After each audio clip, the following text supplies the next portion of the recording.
Good morning, students. Welcome to the maths tutorials.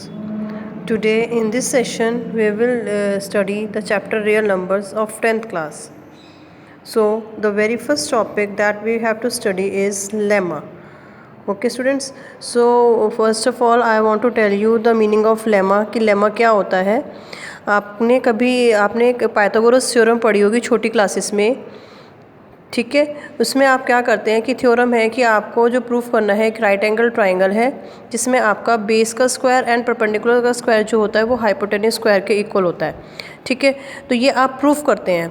तो जो चीज़ आप प्रूफ करते हैं, जो एक्सप्रेशन को आप प्रूफ करते हैं, उस एक्सप्रेशन को, उस स्टेटमेंट को हम थ्योरम कहते हैं, ठीक है. एंड अब जब आपने ये चीज़ प्रूव कर दी कि आपका जो हाइपोटेन्यूज स्क्वायर है वो perpendicular square plus base square के इक्वल होता है, दैट मीन्स जो रिजल्ट है वो अब आप कहीं पे भी यूज़ कर सकते हैं किसी भी क्वेश्चन को सॉल्व करने में. तो जो रिजल्ट फाइनली आप यूज़ कर रहे हैं क्वेश्चन को सॉल्व करने के लिए, that result is known as lemma. That means lemma क्या होती है? एक सेल्फ प्रूव्ड आपकी स्टेटमेंट होती है. It is written over here also कि a mathematical statement which requires no proof और सेल्फ प्रूफ, जिसको आप ऑलरेडी प्रूव कर चुके होते हो, सेल्फ प्रूव्ड होती है, इज कॉल्ड अ लेमा, ठीक है. Now coming to the next topic, Euclid's division lemma. अब आपका जो ये चैप्टर है रियल नंबर्स का, इसमें आप डिफरेंट टाइप के नंबर्स आपने छोटी क्लासेस में भी स्टडी किए होंगे. तो आपका जो फर्स्ट टॉपिक है इसमें यूक्लिड्स डिवीजन लेमा मींस, आप इसमें लेमा मींस आप ऑलरेडी प्रूफ स्टेटमेंट यूज़ कर रहे हैं, ऑलरेडी प्रूव्ड एक्सप्रेशन यूज़ कर रहे हैं.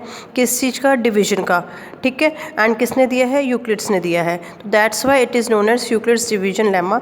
और इस मैथड को हम सक्सेसिव डिवीजन मैथड भी कहते हैं, ठीक है. तो इसके अकॉर्डिंग क्या होता है कि given two positive integers A and B, दो पॉजिटिव इंटीजर्स हैं ए एंड बी, कोई भी हो सकते हैं. पॉजिटिव इंटीजर आपको पता है इंटीजर्स जो होते हैं वो नेगेटिव भी होते हैं एंड पॉजिटिव भी होते हैं.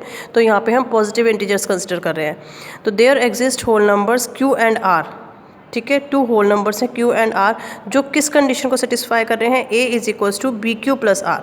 अब ये जो आपकी स्टेटमेंट लिखी है ना, a is equals to b q plus r, इसका क्या मतलब है? ये किसको फॉलो कर रही है? ये फॉलो कर रही है आपका ये जो डिवीजन का स्टेटमेंट है, एक्सप्रेशन है, जो आपने स्मॉलर क्लासेस में यूज़ किया है कि dividend is equals to divisor into quotient plus remainder, ठीक है. ये स्टेटमेंट आपने छोटी क्लासेस में भी स्टडी किया है. डिविडेंड क्या होता है? वो नंबर होता है जिसको आप डिवाइड कर रहे हो, ठीक है. टू नंबर्स हैं, जिस नंबर को आप डिवाइड कर रहे हो, दैट मीन्स जो ग्रेटर नंबर होता है, बिगर नंबर होता है, ठीक है. डिवाइज़र क्या होता है? जिस नंबर से हम डिवाइड करते हैं, that means a smaller number. और जब आप टू नंबर्स को डिवाइड कर रहे हो तो वहाँ पे आपका कुछ ना कुछ क्वेश्चन आएगा, कुछ ना कुछ उसका रिजल्ट आएगा, तो that is known as question. और जो लेफ्ट ओवर पार्ट होगा लास्ट में जो आपका बच जाता है, that is known as remainder.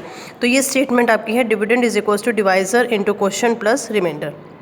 तो इसी स्टेटमेंट को जब वेरिएबल्स की फॉर्म में इंट्रोड्यूस किया गया तो आपका एक फाइनल एक्सप्रेशन बना जिसे हमने कहा Euclid's division lemma. And what is this कि डिविडेंड को तो हमने ए से डिनोट कर दिया, जो नंबर आप डिवाइड कर रहे हैं, इज इक्वल्स टू बी आपका हो गया डिवाइज़र जिस नंबर से कर रहे हैं, क्यू आपका क्वेश्चन एंड आर आपका reminder.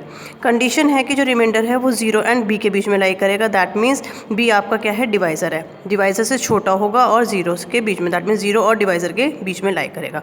This is Euclid's division lemma, जो आप आगे क्वेश्चंस में यूज़ करेंगे.